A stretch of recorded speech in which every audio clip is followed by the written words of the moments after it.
વડોદરા શહેરના કોઠી ચાર રસ્તા સ્થિત શાસ્ત્રી પોળ યુવક મંડળ દ્વારા બોક્સ ક્રિકેટ ટુર્નામેન્ટની ફાઇનલ મેચ સાથે પૂર્ણાહુતિ થઈ હતી। વડોદરા શહેરના કોઠી ચાર રસ્તા રોડ નજીક શાસ્ત્રી પોળ યુવક મંડળ દ્વારા ગત તારીખ 15મી મેથી બોક્સ ક્રિકેટ ટુર્નામેન્ટનું આયોજન કરવામાં આવ્યું હતું, જેમાં કુલ 60 જેટલી ટીમોએ ભાગ લીધો હતો।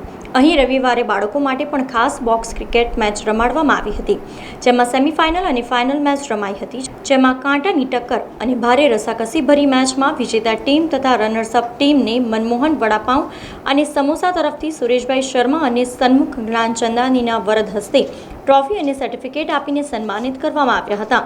સાથે જ વિશાલ વિચારે દ્વારા વિજેતા ટીમને ₹12,000નું રોકડ ઇનામ આપવામાં આવ્યું હતું, જ્યારે અંશ ગ્રુપ, આરવી સાઉન્ડ તથા રાહુલભાઈ કહાર દ્વારા અન્ય ઇનામો જેમાં best player, man of the match, best bowler, best fielder સહિત આપવામાં આવ્યા હતા। કોઠી ચાર રસ્તા સ્થિત શાસ્ત્રી પોળ યુવક મંડળ દ્વારા અહીંયા બોક્સ ટુર્નામેન્ટનું આયોજન કરવામાં આવ્યું છે। છેલ્લા 5 દિવસથી અહીંયા બોક્સ ટુર્નામેન્ટનું આયોજન કરવામાં આવ્યું છે અને આ બોક્સ ટુર્નામેન્ટમાં લગભગ 60 ટીમોથી વધારે ભાગ લીધો છે। એમાં આજે સેમીફાઇનલ, ફાઇનલ આજે રમવાની છે અને સેમીફાઇનલ અત્યારે રમાય છે અને ફાઇનલ હવે 10 મિનિટની અંદર ફાઇનલ બી રમાઈ જશે અને અહીંયા બે કપ બી રાખવામાં આવ્યા છે।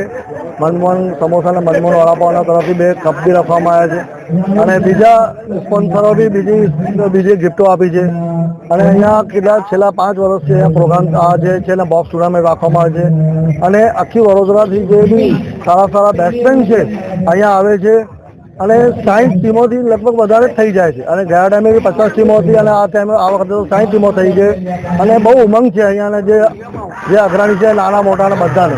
શાસ્ત્રી પોળ બોક્સ ક્રિકેટ ટુર્નામેન્ટ ખાતે નારાયણગુરુ અધ્યાયમ શાળાના પટાંગણે શાસ્ત્રી પોળ બોક્સ ક્રિકેટ ટુર્નામેન્ટ 2025 અમારું આ 5મું સિઝન છે અને એમાં આપણે કુલ 50 ટીમોએ ભાગ લીધો હતો બોક્સ ક્રિકેટ ટુર્નામેન્ટમાં। એનું આયોજન કરવામાં આવેલ છે। ઇનામ વિતરણમાં આપણે વિનર ટીમને 12,000 પ્લસ ટ્રોફી આપીએ છીએ અને રનરઅપ ટીમને 6,000 પ્લસ ટ્રોફી આપવામાં આવી છે। વિનર ટીમ બ્રીઝર 8.0 રહી અને રનરઅપ ટીમ 8.2 બ્રીઝર 8.2 રહી। યુવાઓને શું ફાયદો થાય? યુવાઓને આ જ ફાયદો થાય કે તમે ઘરના બહાર મોબાઈલના હેતુથી બહાર નીકળો અને આ જે ફિઝિકલ છે આપણે વર્કઆઉટ એ ક્રિકેટ ટુર્નામેન્ટ કે ફૂટબોલ ટુર્નામેન્ટ એવી તમે ટુર્નામેન્ટ બહાર રમો। સમાચારોના સતત અપડેટ માટે TNN ન્યૂઝને YouTube પર સબસ્ક્રાઇબ કરી બેલ આઇકોન પ્રેસ કરો અને અમારી સાથે જોડાયેલા રહો Facebook, Instagram અને Twitter ઉપર।